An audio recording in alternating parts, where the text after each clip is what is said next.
ধারণা করা হচ্ছে 25,000 পর্যন্ত মানুষের দক্ষ আধা দক্ষ বাংলাদেশি নাগরিকদের এখানে চাকরির সম্ভাবনা তৈরি হবে এবং বর্তমানে যারা কাজ করছেন তাদের কারো কাজ চলে যাবে না, বরং তারা আরও দক্ষ হওয়ার সুযোগ পাবেন। এবং যেটা হচ্ছে হাইটেক টেকনোলজি, প্রযুক্তি বান্ধব, পরিবেশ বান্ধব একটা বন্দর হবে, যেটা দিয়ে আপনি ওই যে মান্দাদার আমলের চেইন টেনে ক্রেন তুলে মাল উঠানো নামানোর কাজ করতে হবে না। আপনি এসি রুমে বসে ভিডিও গেমস যে খেলে না মানুষ, দেখছেন আপনার 3D মুভির মতো করে ক্রেন চালাবেন। এবং এই পণ্যটা, এই ক্রেন মেকানিজমটা ফিউচার নেক্সট ফেজে যেটা হবে, বিভিন্ন যে অর্থনৈতিক জোন আছে যেখানে পণ্যগুলো প্রস্তুত হয়, ওটার সাথে আপনার কেবল কারের যে ট্রেনের মতো আছে এটা কানেক্টেড হয়ে যাবে। বাংলাদেশে যখন আমাদের বঙ্গোপসাগর দিয়ে ফাইবার অপটিক্যাল কেবল তার টানা হচ্ছিল, ইন্টারনেটের কেবল, সেই 90-এর দশকে, তখন বাংলাদেশ সরকারকে তারা বলেছিল যে আমরা বিনামূল্যে বাংলাদেশের জন্য এই তারটা টেনে দেব। তখনও বাংলাদেশের এই গুজব এবং ষড়যন্ত্রকারীরা, লুটপাট বাণিজ্যকারীরা, তারা এটা করতে দেয় নাই যে বাংলাদেশের সব গোপন তথ্য নাকি ফাঁস হয়ে যাবে। যেই বাংলাদেশের নির্বাচন কমিশন তার নাগরিকদের 6 কোটি 7 কোটি মানুষের তথ্য সেফগার্ড করতে পারে না, যেই সোনার বাংলায় কেন্দ্রীয় ব্যাংক থেকে টাকা লুটপাট হয়ে চলে যায়, সেই সোনার বাংলার রাজনীতিবিদরা বঙ্গোপসাগরের নিচে তার টানলে নাকি দেশের সব তথ্য বাইরে চলে যাবে। কিভাবে আমার দেশকে পিছায় রেখেছে তারা, দেখেন 20-30 বছর। সেই কেবল কিন্তু বাংলাদেশকে টানতে হইছে পকেটের টাকা দিয়ে। পকেটের টাকা দিয়ে করছে কেন? তখন আবার কমিশন বাণিজ্য হয়েছে, তখন লুটপাট করা গেছে, আহা কি আনন্দ আকাশে বাতাসে। ওই তারে এখন আর ষড়যন্ত্র নাই, যেহেতু ওই তারের কিছু তারের টাকা আমার পকেটেও আসছে। এই হচ্ছে বাংলাদেশের উন্নয়নের গল্প। গত কয়েক সপ্তাহ থেকে বেশ কয়েকটা বিষয় বাংলাদেশে বেশ আলোচিত সমালোচিত হচ্ছে এবং প্রচুর কন্ট্রোভার্সির জন্ম দিয়েছে। তার ভিতরে একটা হচ্ছে যে চট্টগ্রাম বন্দরকে ডিপি ওয়ার্ল্ড নামে একটা দুবাই ভিত্তিক প্রতিষ্ঠানকে টার্মিনাল লিজ আউট করা 5 ইয়ার্সের জন্য। আর দ্বিতীয়ত হচ্ছে যে রোহিঙ্গাদের যেই অংশটা এখনও আরাকানে রয়ে গেছে এবং যারা এখনও প্রতিনিয়ত নির্যাতনের নৃশংসতার শিকার হচ্ছে, তাদেরকে সাহায্য সহযোগিতা করবার জন্য একটা মানবিক প্যাসেজ এর ব্যবস্থা করা যায় কিনা, যেখান থেকে তারা যেন পালায় বাংলাদেশে আসতে না হয়, বরং ওখানেই জাতিসংঘের তত্ত্বাবধানে থাকবে এবং তাদের নিত্য প্রয়োজনীয় খাবার দাবার, ওষুধের বন্দোবস্তের যে রাস্তা, সেটা বাংলাদেশের ভূখণ্ড দিয়ে করা যায় কিনা, এই রকম একটা আলোচনা বাংলাদেশ সরকারের সাথে জাতিসংঘের হয়েছে। তো সেই বাস্তবতায় দুটো বিষয় নিয়েই যথেষ্ট কন্ট্রোভার্সি চলছে এবং দাবি করা হচ্ছে বিভিন্ন রাজনৈতিক দল, বিভিন্ন চিন্তক জনগোষ্ঠী এবং সামাজিক যোগাযোগ মাধ্যমে যে বাংলাদেশের জাতীয় সম্পত্তি যেগুলো আছে, বন্দর তার ভিতরে অত্যন্ত গুরুত্বপূর্ণ একটা জায়গা, সেটা কি আমরা আসলে বিদেশি শক্তির কাছে তুলে দিচ্ছি কিনা। আর দ্বিতীয়ত হচ্ছে যে বাংলাদেশের এই যে মানবিক প্যাসেজ রোহিঙ্গাদেরকে দেবার মধ্য দিয়ে আমরা দুনিয়ার যারা পরাশক্তি আছে তাদের সাথে যুদ্ধের একটা ছায়া যুদ্ধের কেন্দ্রবিন্দু হতে যাচ্ছে কিনা। তো সেই বাস্তবতায় আমরা আজকে আমাদের এই আয়োজন এবি পার্টির পক্ষ থেকে আমরা আমাদের অবস্থান পরিষ্কার করব। প্রথম কথা হচ্ছে যে বাংলাদেশ এমন একটা অর্থনীতির দেশ, আমার উন্নয়নের জন্য আমাকে অন্তর্মুখী হলে চলবে না। সারা দুনিয়াতে অর্থনৈতিক উন্নয়নের ক্ষেত্রে যারা প্রযুক্তিগতভাবে ভালো করছে, যারা উন্নয়নে অনেক এগিয়ে গেছে আমাদের থেকে সমসাময়িক সময় দেশ স্বাধীন হবার পরেও, সেই সকল দেশের অভিজ্ঞতাগুলো আমাদের কাজে লাগাতে হবে। তো সেক্ষেত্রে কোনো চুক্তি করা, কোনো দেশের সাথে কোনো আয়োজন বন্দোবস্তের আগে আমাকে চিন্তা করতে হবে কয়েকটা নীতিমালার প্রশ্ন। প্রথম নীতিমালা হচ্ছে যে বাংলাদেশের স্বাধীনতা, সার্বভৌমত্ব, জাতীয় স্বার্থ, আমার আত্মমর্যাদা, আমার বিদেশ নীতি, আমার প্রতিরক্ষা নীতি, সবগুলো যেন দেশকে কেন্দ্র করে হয়, জনগণকে কেন্দ্র করে হয়। এটা হচ্ছে আমাদের প্রথম নীতি কথা। দ্বিতীয় কথা হচ্ছে যে আমরা উন্নয়ন চাই এবং আমরা আন্তর্জাতিক অংশীজনদের সাহায্য সহযোগিতা যেভাবে যেভাবে নেওয়া সম্ভব, যারা যারা অন্যান্য দেশে এই ধরনের সহযোগিতা নিয়ে নিজের রাষ্ট্রকে উন্নত করেছে, দেশের লক্ষ লক্ষ বেকার যুবকদের কর্মসংস্থানের ব্যবস্থা করেছে, দেশে বিদেশে নিজেদের অর্থনৈতিক প্রবৃদ্ধির মাত্রা বাড়াতে পেরেছে, সেই সকল অভিজ্ঞতাকে আমরা কাজে লাগাতে চাই। তৃতীয় কথা হচ্ছে, নীতি কথা হচ্ছে যে আমরা এই সব কিছু করবার মধ্য দিয়ে বাংলাদেশ রাষ্ট্রের অখণ্ডতা, তার যে জাতীয় নিরাপত্তার প্রশ্ন আছে, সেখানে আমরা কোনো ধরনের কম্প্রোমাইজ করব না। এই জায়গাটা হচ্ছে আমাদের মৌলিক প্রিন্সিপাল পজিশন। এই প্রিন্সিপাল পজিশনকে সামনে রেখে বাংলাদেশের সকল উন্নয়নের যে উদ্যোগ প্রক্রিয়া সেগুলোকে আমরা স্বাগত জানাই। প্রথমে যেটা আসছে সেটা হচ্ছে যে আমাদের চট্টগ্রামের যে new marine container terminal NCT বলা হচ্ছে, যেটা সবচেয়ে বড় টার্মিনাল, 3-4টা টার্মিনাল আছে এখানে, তার ভিতরে সবচেয়ে বড় এটা, এবং আমাদের যে কন্টেইনার মানে আমাদের যে মাল জিনিস যে আসে যে জিনিসগুলোতে করে এগুলো ওঠা নামা রাখার সবচেয়ে বড় হ্যান্ডলিং জায়গাটা হচ্ছে এই এনসিটি টার্মিনাল যেটা আছে। 40-42% হচ্ছে এই টার্মিনালটা ম্যানেজ করে। ডিপি ওয়ার্ল্ড নামে হচ্ছে একটা ইন্টারন্যাশনাল টার্মিনাল অপারেটর বলে, আইটিও কোম্পানিজ আছে দুনিয়াতে, যেমন ধরেন পোর্ট অফ সিঙ্গাপুর অথরিটি আছে, পিএসএ বলে, এরপর নেদারল্যান্ডের কোম্পানি আছে, হংকংয়ের কোম্পানি আছে, ডিপি ওয়ার্ল্ড আছে। এই ডিপি ওয়ার্ল্ড হচ্ছে দুবাই ভিত্তিক, আরব আমিরাত এটার মালিক। তো এই কোম্পানিগুলো যেটা করে সেটা হচ্ছে বিভিন্ন দেশের যে সমুদ্র বন্দর আছে এটার ব্যবস্থাপনাটা তারা করে। সিঙ্গাপুরের যে পোর্ট অথরিটি আছে তারা প্রায় 70-এর মতো পোর্ট সারা দুনিয়াতে অপারেট করে, ব্যবস্থাপনা করে। যেই ডিপি ওয়ার্ল্ডের কথা বলা হচ্ছে বাংলাদেশের চট্টগ্রাম বন্দর সাপেক্ষে, তারাও পৃথিবীতে 65+ বন্দরকে দেখাশোনা করেন, তার যে রেগুলার ম্যানেজমেন্ট অ্যাডমিনিস্ট্রেটিভ অপারেশন তারা এটা করেন।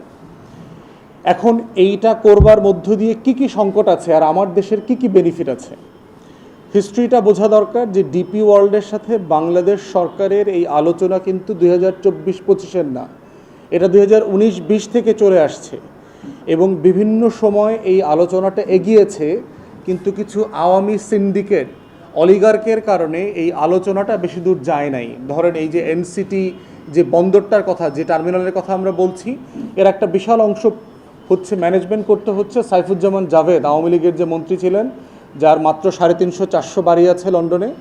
তো এই গরিব মানুষটা এই পোর্টটা দেখাশোনা করতেন, এবং এইটা দেখাশোনা করতে করতে উনি আরও দরিদ্র হয়ে গেছেন, এত দরিদ্র হয়ে গেছেন যে বাংলাদেশে উনি আর থাকতে পারছেন না, বাস্তুচ্যুত হয়ে উনি লন্ডনে চলে গেছেন কয়েকশো সম্পত্তির মালিকানা নিয়ে।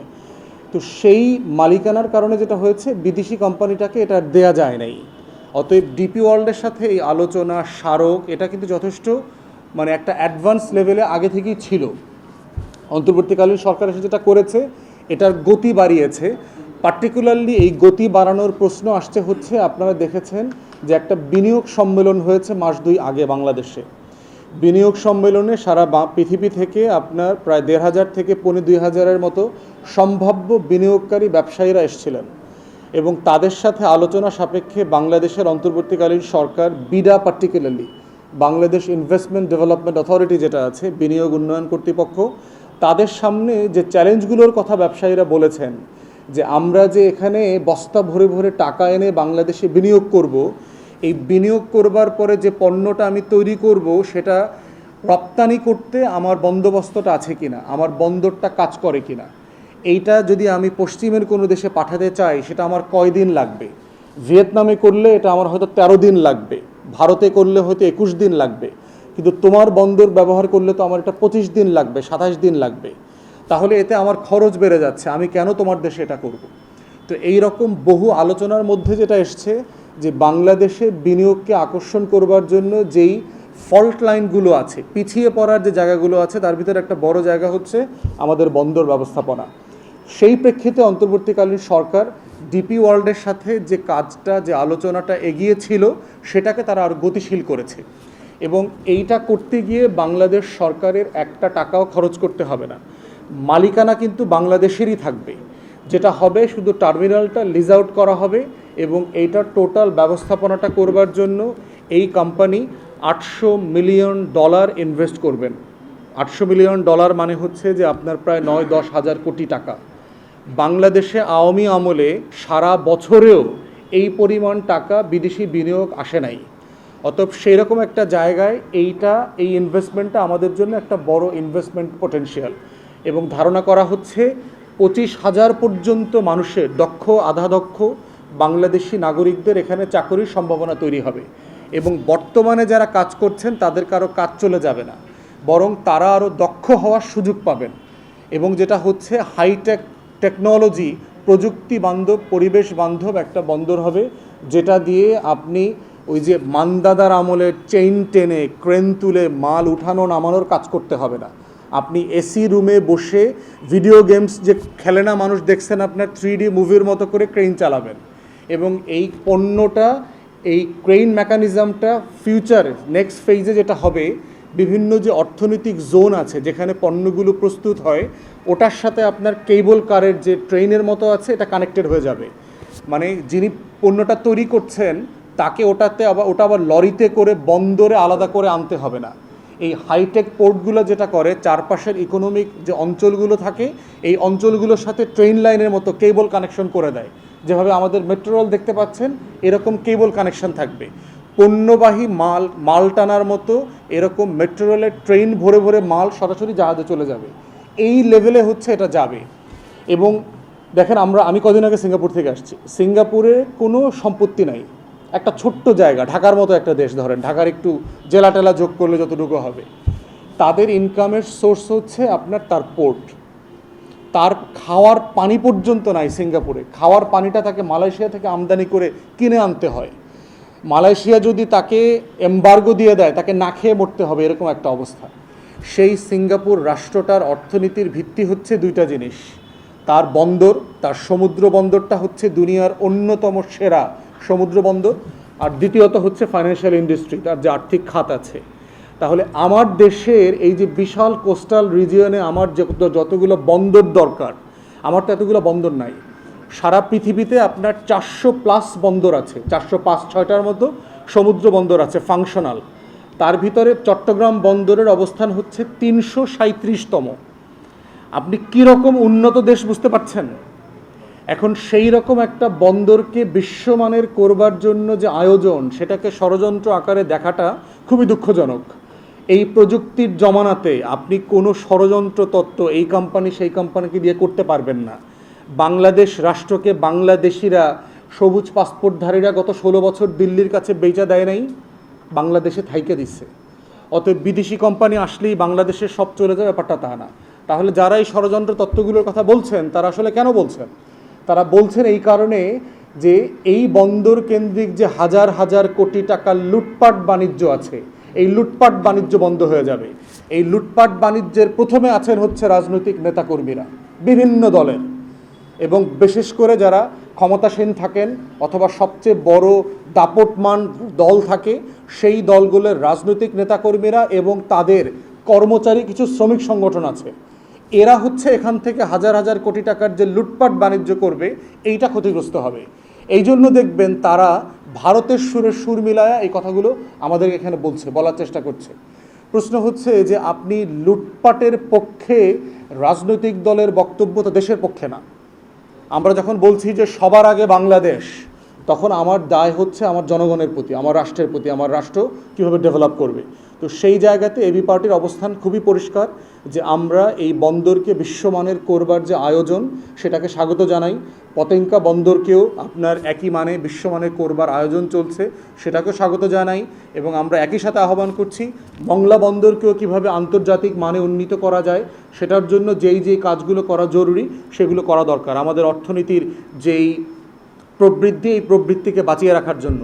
তখনই শুধুমাত্র আমার যে ইনভেস্টমেন্ট সামিট হয়েছে, যেই সামিটে শত শত হাজার হাজার ব্যবসায়ীরা সারা পৃথিবী থেকে এসছেন, তারা ফিউচারে এখানে বিনিয়োগ করবার মতো যে ইনসেন্টিভ দরকার সেটা তারা পাবেন। এবং দেখেন, যারা বলছেন এবং যেই 70 রাষ্ট্রের মদদে বলছেন, সেই ভারতেও কিন্তু আপনার 5টা বন্দর হচ্ছে ডিপি ওয়ার্ল্ড চালায়।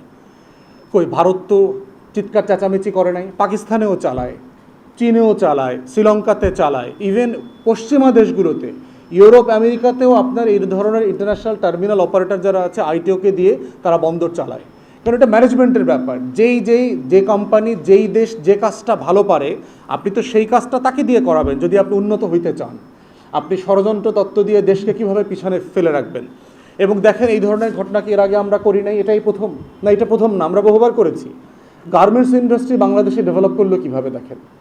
70-এর দশকের শেষের দিকে যে দেশ গার্মেন্টস শুরু হয়েছে প্রথম জিয়াউর রহমানের সময়, এই দেশ গার্মেন্টসের প্রায় 200 অফিসারকে দক্ষিণ কোরিয়া নিয়ে তাদেরকে ট্রেন করিয়েছে যে গার্মেন্টস ইন্ডাস্ট্রি কিভাবে চালাইতে হয়।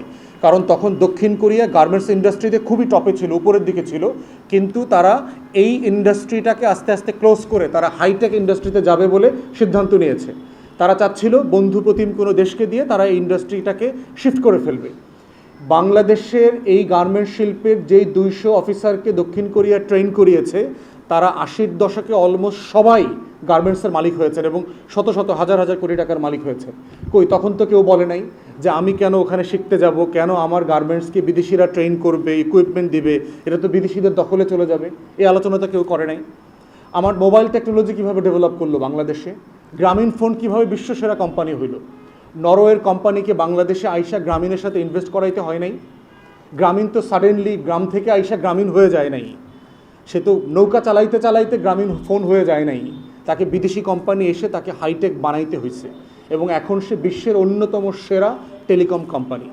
আপনি দেখেন একইভাবে মনে করে দেখেন, বাংলাদেশে যখন আমাদের বঙ্গোপসাগর দিয়ে ফাইবার অপটিক্যাল কেবল তার টানা হচ্ছিল, ইন্টারনেটের কেবল, সেই 90-এর দশকে, তখন বাংলাদেশ সরকারকে তারা বলেছিল যে আমরা বিনামূল্যে বাংলাদেশের জন্য এই তারটা টেনে দেব। তখনও বাংলাদেশের এই গুজব এবং ষড়যন্ত্রকারীরা, লুটপাট বাণিজ্যকারীরা তারা এটা করতে দেয় নাই যে বাংলাদেশের সব গোপন তথ্য নাকি ফাঁস হয়ে যাবে। যেই বাংলাদেশের নির্বাচন কমিশন তার নাগরিকদের 6 কোটি 7 কোটি মানুষের তথ্য সেফগার্ড করতে পারে না, যেই সোনার বাংলায় কেন্দ্রীয় ব্যাংক থেকে টাকা লুটপাট হয়ে চলে যায়, সেই সোনার বাংলার রাজনীতিবিদরা বঙ্গোপসাগরের নিচে তার টানলে নাকি দেশের সব তথ্য বাইরে চলে যাবে। কিভাবে আমার দেশকে পিছায় রেখেছে তারা দেখেন 20-30 বছর। সেই কেবল কিন্তু বাংলাদেশকে টানতে হইছে পকেটের টাকা দিয়ে করছে কেন? তখন আবার কমিশন বাণিজ্য হয়েছে, তখন লুটপাট করা গেছে, আহা কি আনন্দ আকাশে বাতাসে। ওই তারে এখন আর ষড়যন্ত্র নাই, যেহেতু ওই তারের কিছু তারের টাকা আমার পকেটেও আসছে। এই হচ্ছে বাংলাদেশের উন্নয়নের গল্প।